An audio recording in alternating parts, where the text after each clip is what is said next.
Salve, salve galera, sejam todos muito bem-vindos para mais um encontro, para mais um bate-papo de direito penal.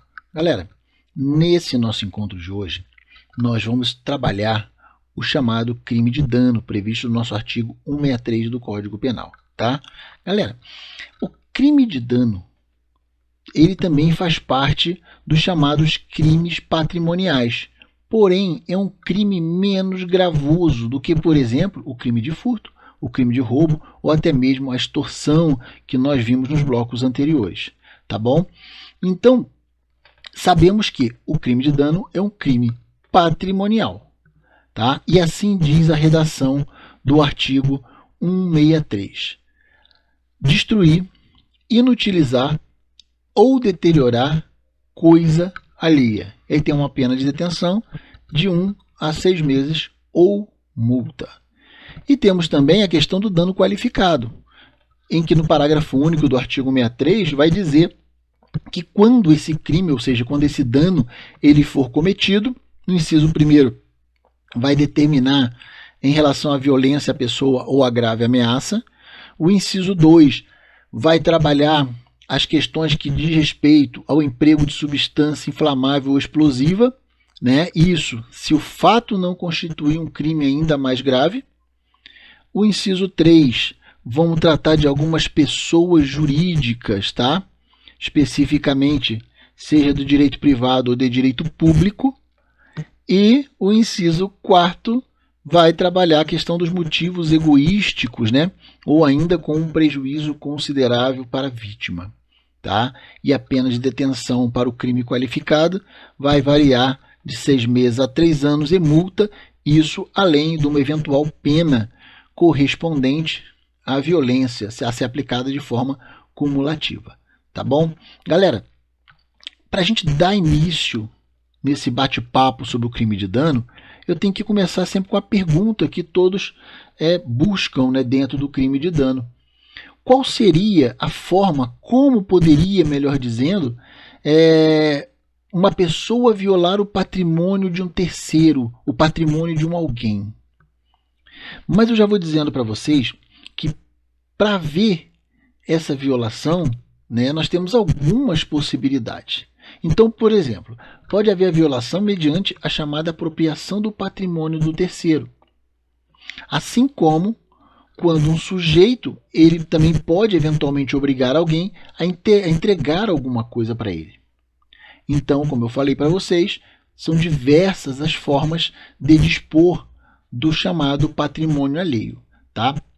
Mas, a rigor, a primeira forma de violação que a gente tem de patrimônio alheio vai ser por meio de sua danificação, tá? E isso a lei prevê como crime.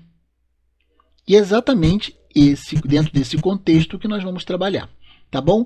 Então, galera, nesse sentido que a gente está falando, analisando friamente os nossos verbos aqui, tá? Destruir, que são os verbos do tipo o inutilizar, ou ainda o deteriorar, nós podemos dizer que são modalidades. São as 3 possíveis modalidades, tá? Para o nosso crime de dano. E esse dano vai recair diretamente sobre um objeto material que pertença a uma outra pessoa. Ou seja, alguma coisa material, ou seja material móvel ou imóvel, tá? E aí tanto faz, eu quero deixar isso bem claro para vocês, mas que esteja inserida no plexo patrimonial de um terceiro, tá? Então, outra coisa que eu tenho que trazer para vocês aqui já de cara, para a gente começar a nossa conversa, que o nosso crime de dano, além dessas modalidades, tá? Ele vai ser um crime classificado como um crime comum. Ou seja, da mesma forma que no crime de furto, por exemplo, só não vai poder ser praticado pelo seu proprietário.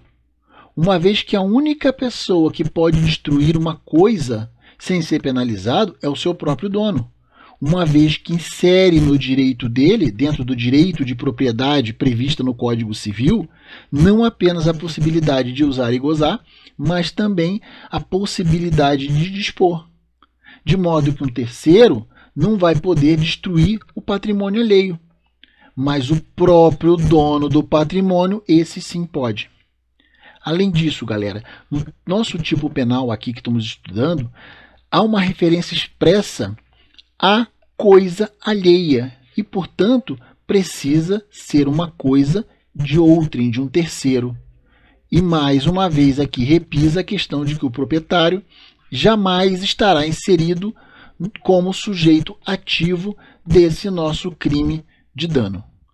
Beleza até aqui? Com relação ao sujeito passivo, nós temos aqui também a possibilidade da chamada dupla sujeição. Mas vejam que o sujeito imediato é sempre o dono da coisa. Se eventualmente alguém estiver na posse de um bem alheio, que ele seja danificado em uma determinada hipótese, tá? Aí sim essa pessoa pode ser também considerada como uma vítima secundária. Mas isso vai acontecer de forma muito remota, galera.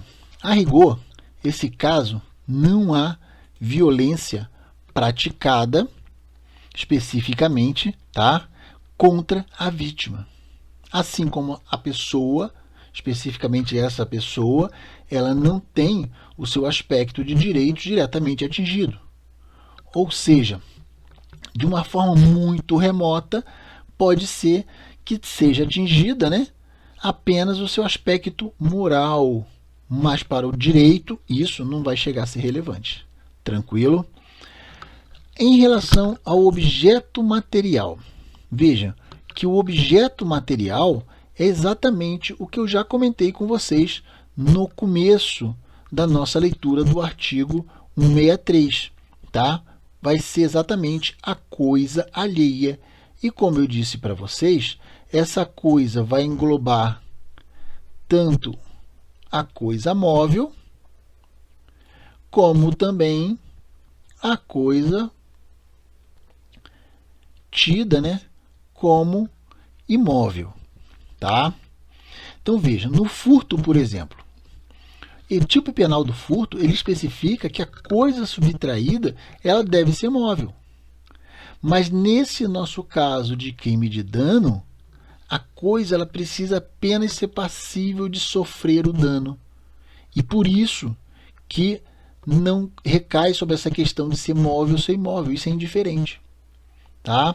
Vejam que as condutas previstas aqui para o nosso tipo penal do 163, entre as diversas formas, né, de danificar alguma coisa, nós temos então a questão do destruir, o verbo destruir, né, melhor dizendo, que vai significar o quê? Eliminar, ou seja, fazer desaparecer por completo. E aí, como exemplo, eu trago, por exemplo, quando alguém tem uma bicicleta e uma outra pessoa resolve jogar ácido naquela bicicleta, de modo que ela desapareça completamente. Isso daí é uma situação muito esdrúxula, mas eu acho interessante, tá? Até para a gente dar continuidade na nossa linha de pensamento para os outros verbos.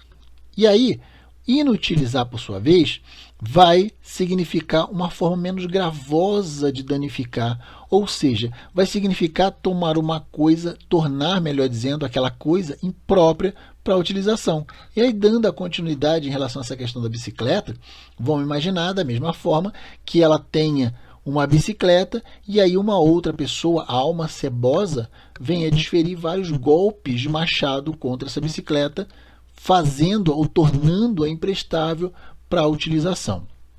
E aí, por fim, nós temos o verbo deteriorar, que é a última modalidade do nosso crime de dano. E deteriorar vai significar unicamente estragar. Uma vez que por diversas vezes, né, uma pessoa ela danifica alguma coisa sem eliminar por completo as características ou ainda a funcionalidade daquela coisa. Então, por exemplo, quando alguém danifica um automóvel, né, pegando um martelo e dando várias marteladas na lanterna desse carro, ou mesmo a pessoa quebra o vidro do carro. Então isso tudo vai estar deteriorando o automóvel, tá? Ocorre que se a pessoa quiser andar com o carro, ainda assim ela vai conseguir. Mas vejam que ainda que ela consiga reproduzir, melhor dizendo, a funcionalidade do carro, podemos dizer claramente que esse carro ainda assim estará danificado. Observe, gente, que dentro dessas modalidades, né, que nós apresentamos, existe uma certa relação de grau. Tá? Vejam que o deteriorar é menos grave do que o inutilizar. E o inutilizar, ele é menos grave do que o destruir. Então nós temos assim uma ideia decrescente.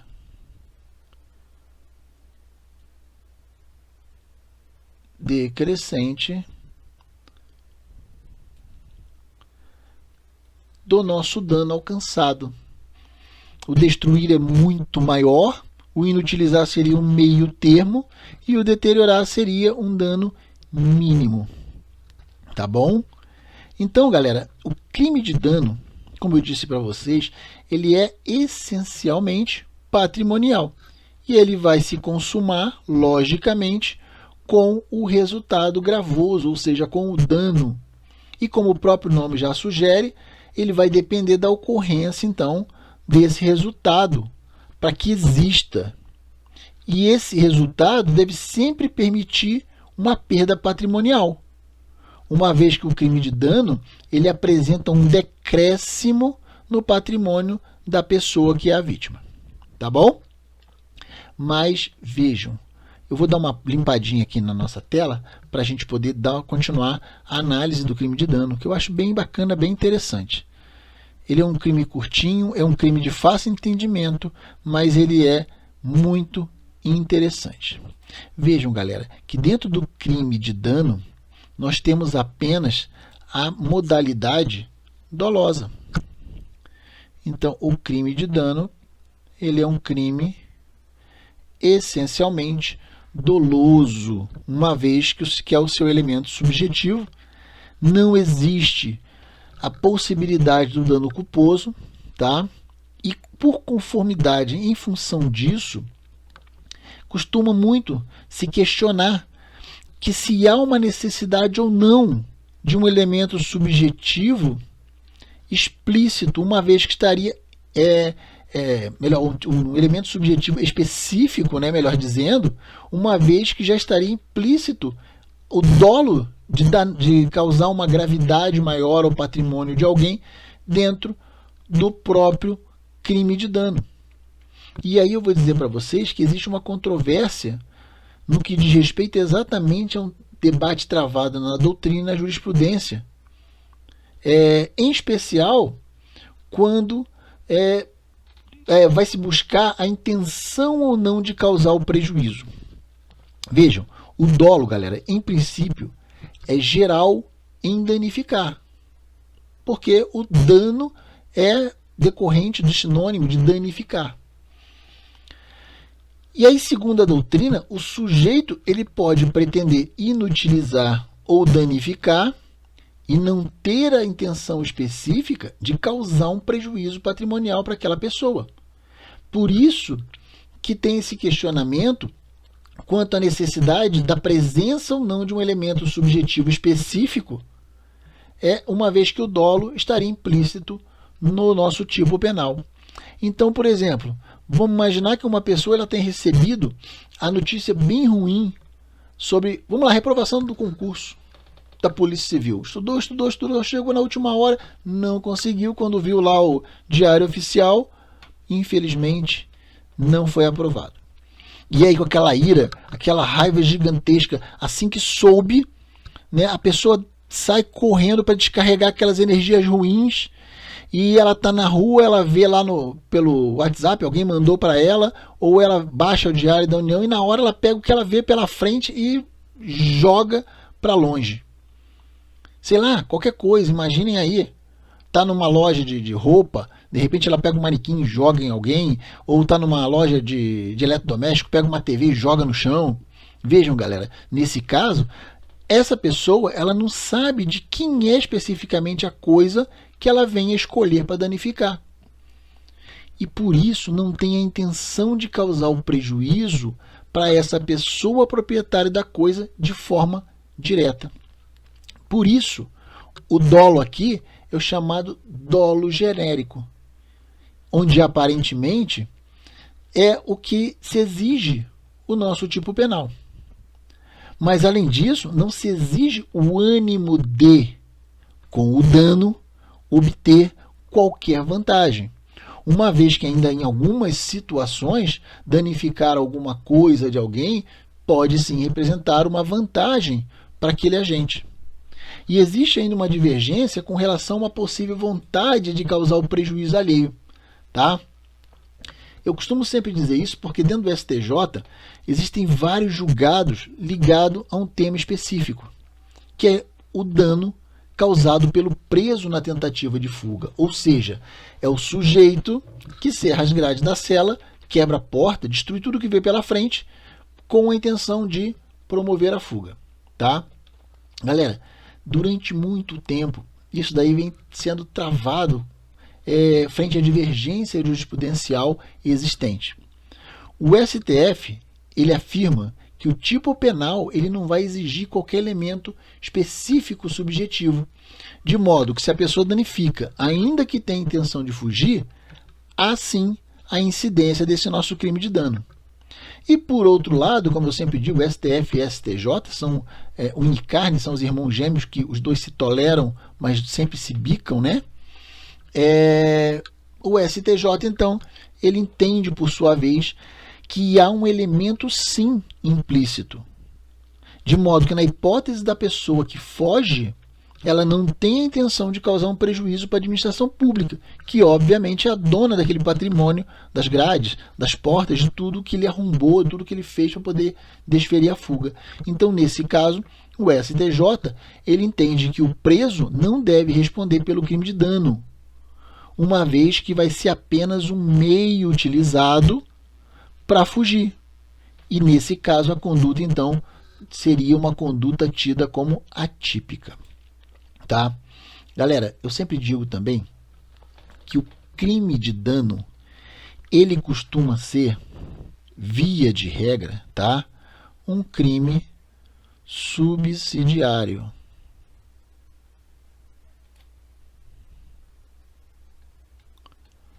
Ele costuma ser, então, um crime subsidiário, embora não haja essa subsidiariedade expressa. Então, a gente considerando que é um crime, especificamente que esse crime que a gente está falando de dano, ele é um meio para a causação de vários danos materiais, esse crime de dano ele fica absorvido por outras condutas que têm como elementares, por exemplo, a realização também de alguns danos, como é o caso do furto qualificado pelo rompimento de obstáculo. Vejam que para romper o obstáculo, o dano deve ser causado. E esse dano ele fica absorvido pelo furto e ainda por outras modalidades criminosas também, eventualmente, que ali decorram, né, da continuidade delitiva. Tranquilo? Pessoal, eu acredito que em relação ao nosso artigo 63 aqui, o caput, praticamente a gente finalizou, né, a análise. Né? Então vamos passar a análise do nosso dano qualificado. E já no inciso 1, ele vai dizer que com violência à pessoa ou grave ameaça. Então, inciso 1, com violência à pessoa ou grave ameaça. Tanto faz, tá, galera? Vejam que nesse caso específico do inciso 1, tanto a violência quanto a ameaça precisam ser destinadas à pessoa.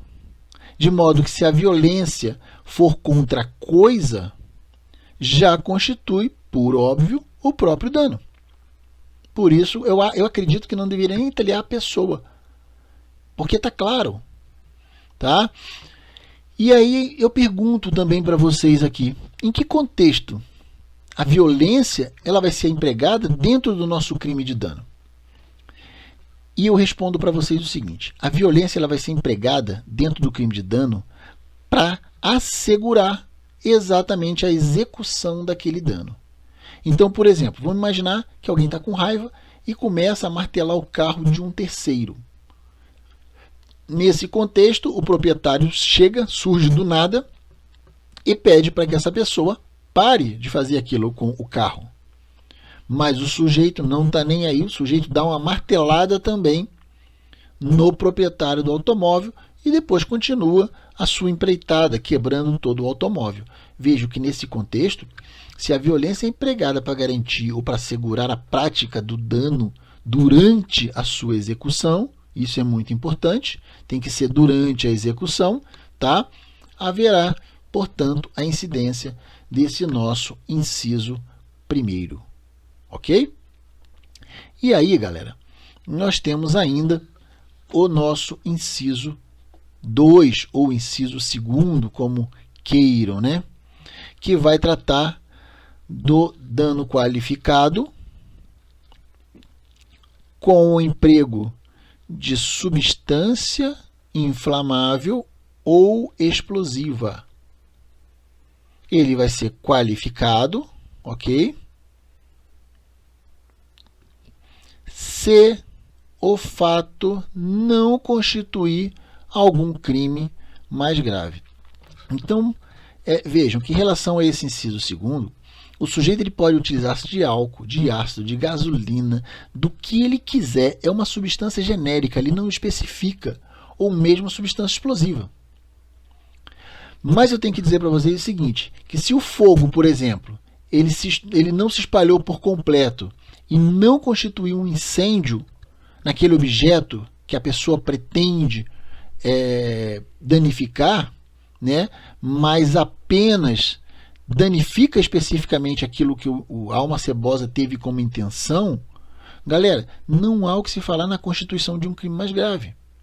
Então, nessa oportunidade, a conduta a ser utilizada vai apenas qualificar o artigo do 163.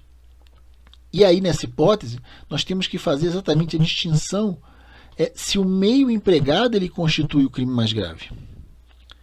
E, portanto, gente, se não houver uma explosão, um incêndio, por exemplo, estamos diretamente nessa questão do inciso 2.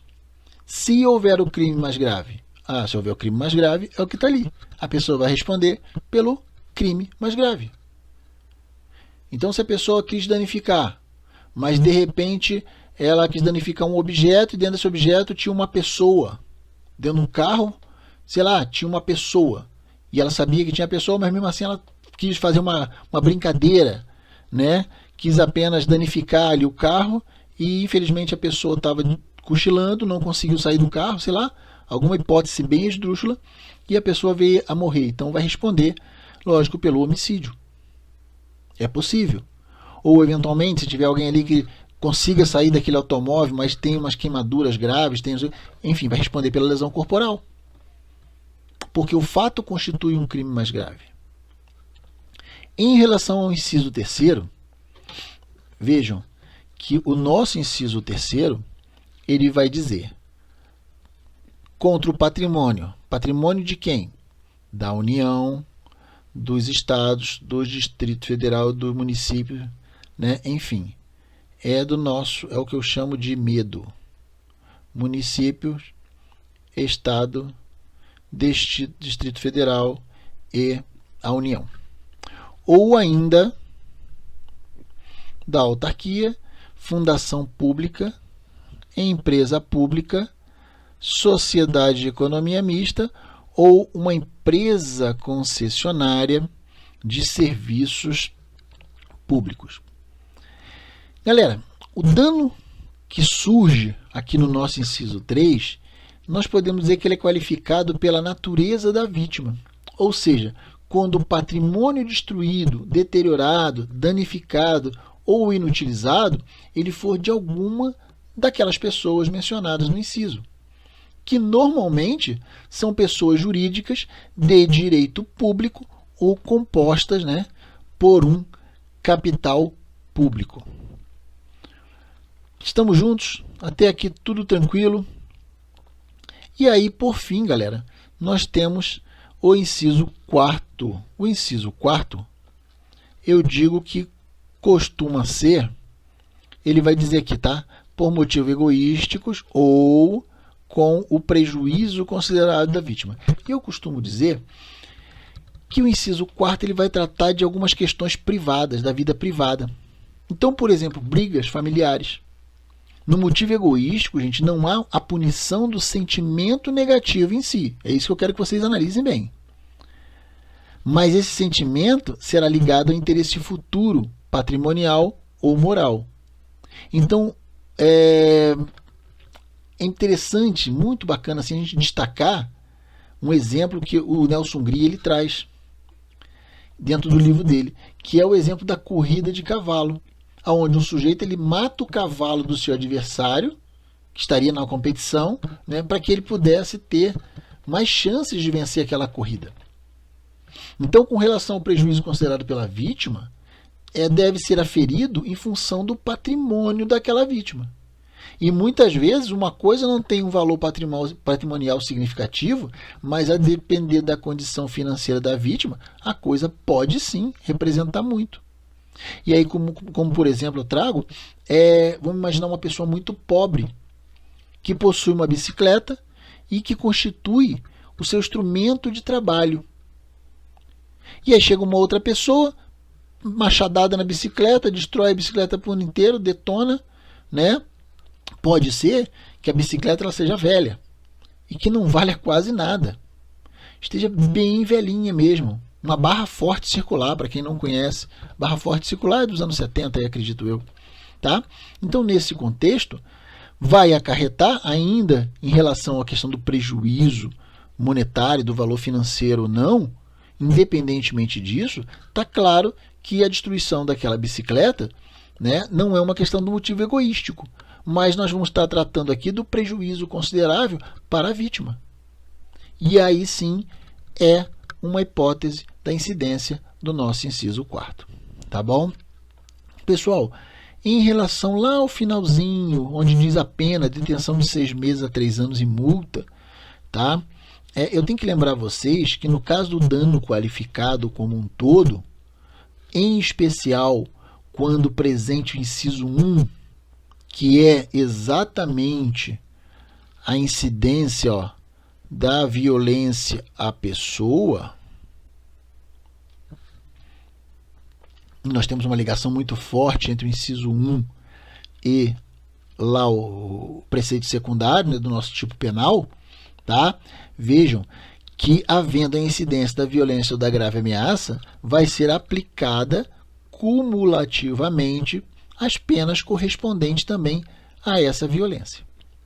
Ok? Pessoal, em relação ao nosso crime de dano, eu acredito que tenhamos visto todas as possibilidades, né, que possam ser cobradas no concurso de vocês da Polícia Civil do Paraná de 2020. Vamos dar continuidade aos nossos crimes, né, no próximo bloco, onde falaremos então da apropriação indébita. Até o próximo bloco. Todos um bom dia, boa tarde, boa noite e bons estudos. Até o próximo bloco.